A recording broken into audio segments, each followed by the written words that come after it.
Request చేస్తున్నాము sir.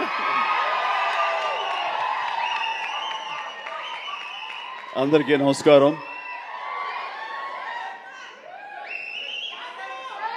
కొన్ని ఫంక్షన్స్కి రావటానికి ఎంతో ఉత్సాహంగా ఉంటుంది.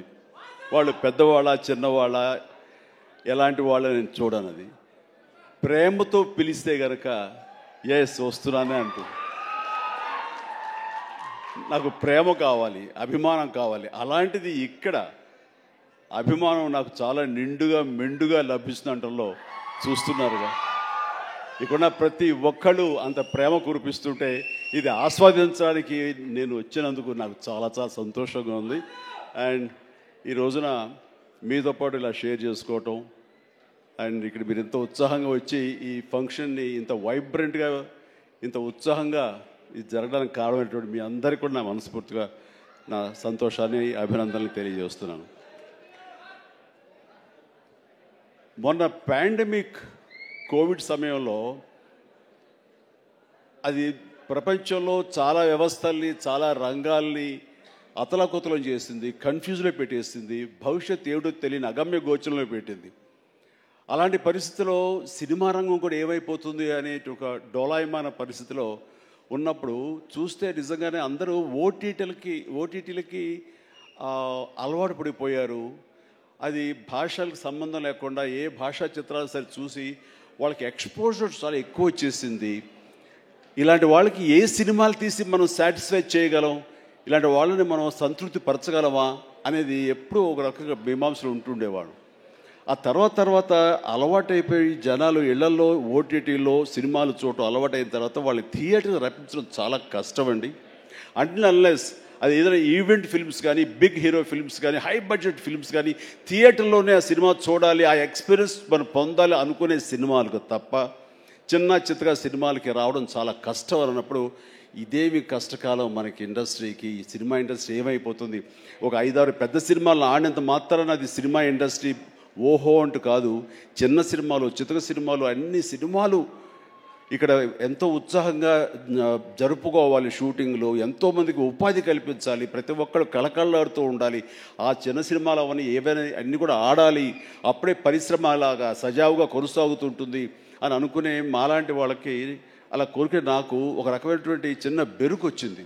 ఏ సినిమాలు చేయాలి, ఎలాంటి సినిమాలు చేసి రాణించాలని. కానీ అవన్నీ కూడా కరెక్ట్ కాదు. ప్రేక్షకుల్లో ఎప్పుడు తప్పు ఉండదు. ఏదైనా తప్పు ఉండి సినిమాలు ఆడలేదు, రాణించలేదంటే అది ఇదిగో స్టేజ్ మీద మా అందరి తప్పే తప్ప అది ప్రేక్షకుల తప్పు కానే కాదు. అది ఉదాహరణగా ఈ సంవత్సరం 2024లో ఆరంభంలో ఇక్కడ ప్రశాంత్ వర్మ ఉన్నాడు, తను సజ్జా తేజ వీళ్ళు చేసినటువంటి సినిమా హనుమాన్, ఆ సినిమాతో శుభారంభం అయింది. ఆ సినిమాని అనూహ్యంగా లోకల్గా అనుకున్నారు, కానీ ఆంధ్ర తెలుగు సినిమా కాదు, అది ఆల్ ఇండియా సినిమాపై అయిపోయింది. అక్కడి నుంచి ప్రారంభమైనటువంటి ఈ ఆదరణ, చిన్న సినిమాల పట్ల ఆదరణ, చిన్న సినిమాలు అనుకున్నవి, లో బడ్జెట్ అనుకున్నవి తీసిన సినిమాల్ని హై బడ్జెట్ సినిమాల్ని పెద్ద సినిమాలుగా మార్చారు మన తెలుగు ప్రేక్షకులు. అది అందులో దాని తర్వాత వచ్చినటువంటి మన వరుస సినిమాలు, నాకు పేరు వరుస గుర్తు రావట్లేదు, కానీ చాలా సినిమాలు అంటే నీహారిక తీసిన కమిటీ కుర్రవాడు కానివ్వండి, ఆ తర్వాత మన సిద్ధు జొల్లగడ్డ చేసినటువంటి టిల్లు సినిమా కానివ్వండి, ఆ తర్వాత ఆయ్ అనే సినిమా, ఇట్లా ఒకటేంటి చాలా సినిమాలు వరుసగా హిట్ అవుతూ ఒక్క సమ్మర్ మాత్రం అంత మంచి సీజన్ ఈ సినిమాలు లేకుండా చేసుకున్నాం. అది మన యొక్క జాప్యంలో జరిగినటువంటి పొరపడే తప్ప. ఆ తర్వాత మళ్ళీ చూస్తే కనుక మొన్న దీపావళికి అమరన్ కానీ, కా కానీ, ఆ తర్వాత లక్కీ భాస్కర్ కానీ ఇవన్నీ కూడా ఎంత ఆదరణ పొందినాయి అంటే అది అంతా ఇంత కాదు.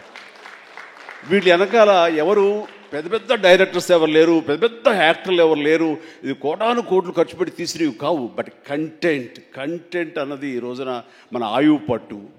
ఆ కంటెంట్ బాగుండాలి, సినిమాల్లో ఎంటర్టైన్మెంట్ పొందగలగాలి, వాళ్ళు ఇవ్వగలగాలి. మనం అది ఆస్వాదించడానికి ఎప్పుడు ప్రేక్షకులు రెడీగా ఉంటారు. అది అందుకు నేను అంటాను, ఏదైనా సినిమాలు ఆడవు, ఇక ఓటీటీకి అలవాటు పడిపోయారు, థియేటర్స్ రావడం అది కష్టం అనేది మాత్రం అవాస్తవం.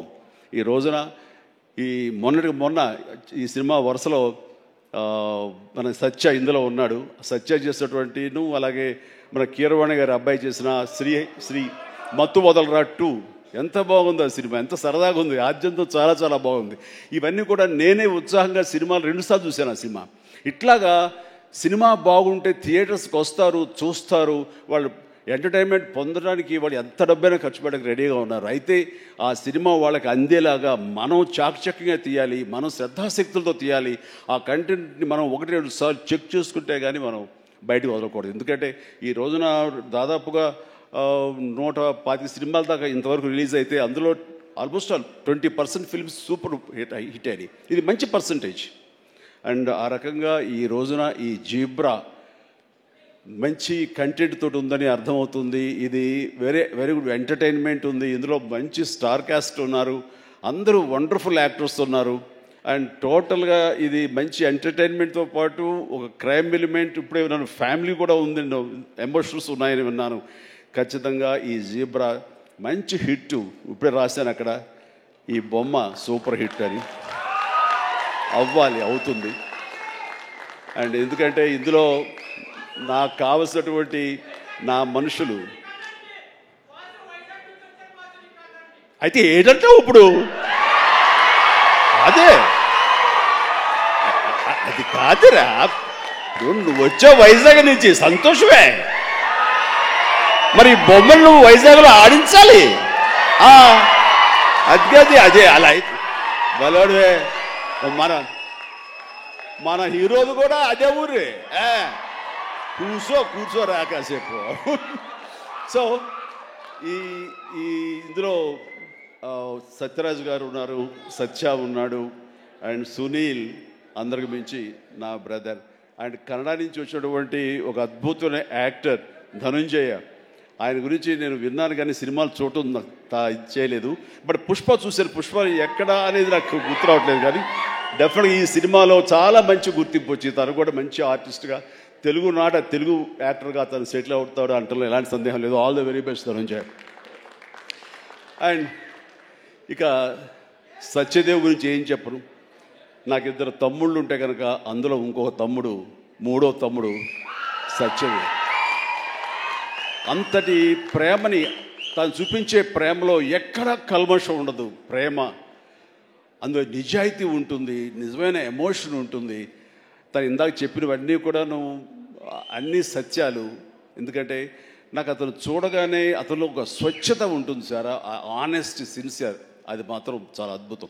ఎక్కడ కృతకంగా ఉండదు, ఇంప్రెస్ చేయాలని మాట్లాడడు, అనుకున్నట్టుగా ఎగ్జిబిట్ చేస్తాడు, చెప్తాడు. అది చాలా మనకి మనసుకు హత్తుకుంటుంది. నేను ఫస్ట్ టైం ఈ పాండమిక్లోనే ఒక సినిమా చూసాను. సినిమా పేరు నాకు గుర్తురావట్లేదు. ఏ సినిమా అది? Bluff master. తన నేచర్కి వ్యతిరేకమైన టైటిల్ అది. సో బ్లఫ్ మాస్టర్ అనే సినిమా నేను చూసినప్పుడు ఆ తర్వాత ఇంకో సినిమా కూడా చూశాను వరుసగా. ఎవరి యాక్టర్ చాలా ఇంటెన్సివ్ పెర్ఫార్మెన్స్ చేస్తున్నాడు, టచ్ ఆఫ్ క్లాస్గా ఉంది.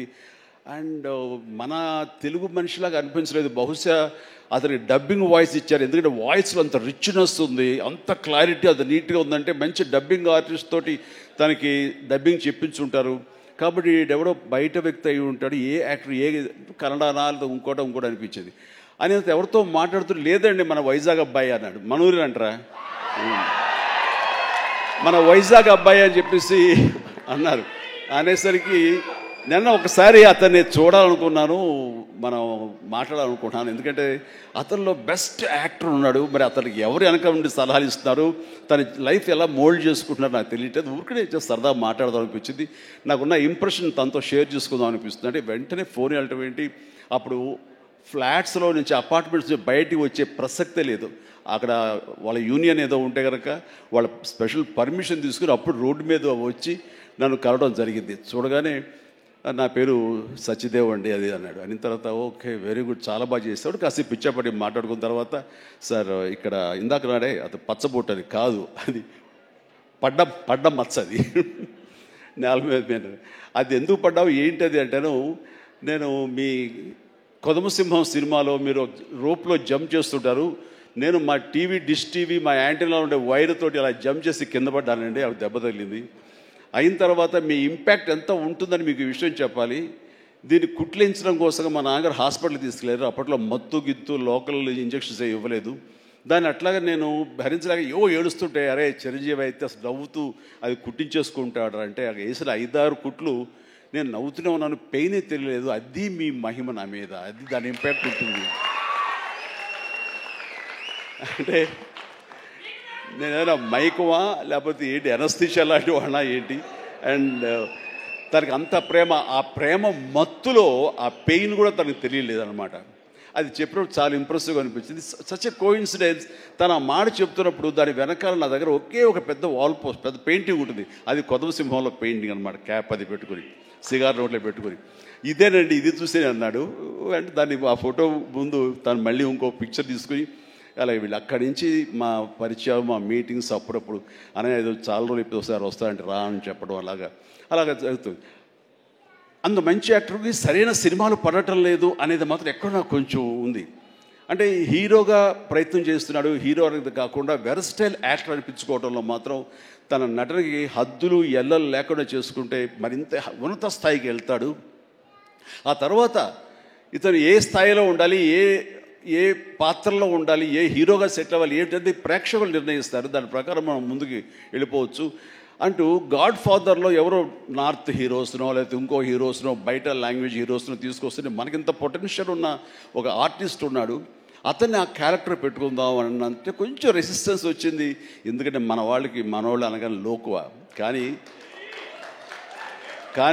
అతని పొటెన్షియాలిటీ, అతని టాలెంటు, అది ఎలాగా డెలివరీ చేస్తారో తెలిసి నాకు ఐఎమ్ వెరీ మచ్ కాన్ఫిడెంట్ ఆ యొక్క నాకు ఎదురుగా నిలబడే పాత్రలో చాలా అత్యద్భుతంగా చేయగలడని చెప్పేసి ఆ సినిమాలో నేను చెప్పాను కాబట్టి స్ట్రాంగ్గా ఒప్పుకున్నారు.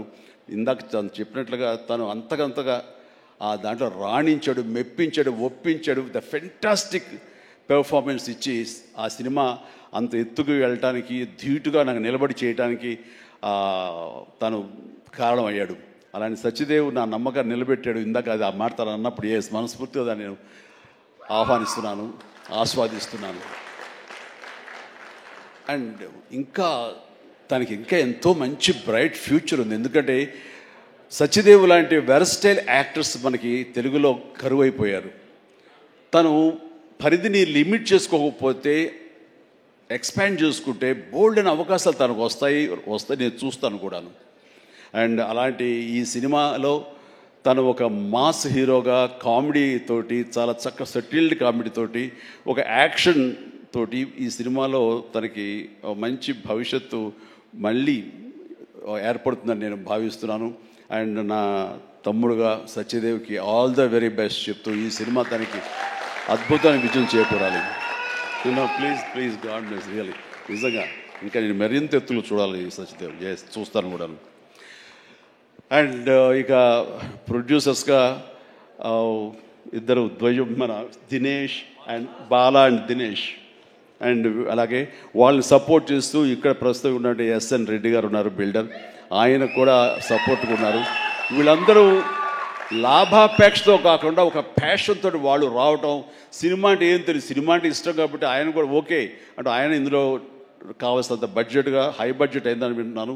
బట్ దానికి పెట్టడం, దాన్ని ఈ యొక్క Eshwar Karthik director, wonderful director. ఎందుకంటే ఆయన సినిమా పెంగ్విన్ అని తమిళ్లో నేను చూశాను సినిమాని పాండమిక్ టైంలోనే. And very refined actor, director. ఆయన ఈ సినిమాకు చాలా చక్కగా చేశారని తెలిసింది. అండ్ డెఫినెట్లీ ఆ టీం అందరికీ కూడా అద్భుతమైనటువంటి విజయం ఈ సినిమా చేకూర్చి వాళ్ళకి మరింత పైకి వెళ్ళడానికి ఎంత దోహదపడుతుందని చెప్పేసి నేను మనస్ఫూర్తిగా విష్ చేస్తున్నాను. అండ్ అలాగే హీరోయిన్స్ వాళ్ళకి అంటే ప్రతి ఒక్కరికి, టీంలో ఉన్న ప్రతి ఒక్కరికి నా హృదయపూర్వక అభినందనలు తెలియజేసుకుంటూ నాకు ఈ అవకాశం ఇచ్చేందుకు ధన్యవాదాలు తెలియజేస్తున్నాను. All the very best. ఒక్కసారి వేదిక మీద ఉండవలసిందిగా రిక్వెస్ట్ చేస్తూ ఆహా శ్రీనివాస్ గారిని కూడా వేదిక మీదకి రావాల్సి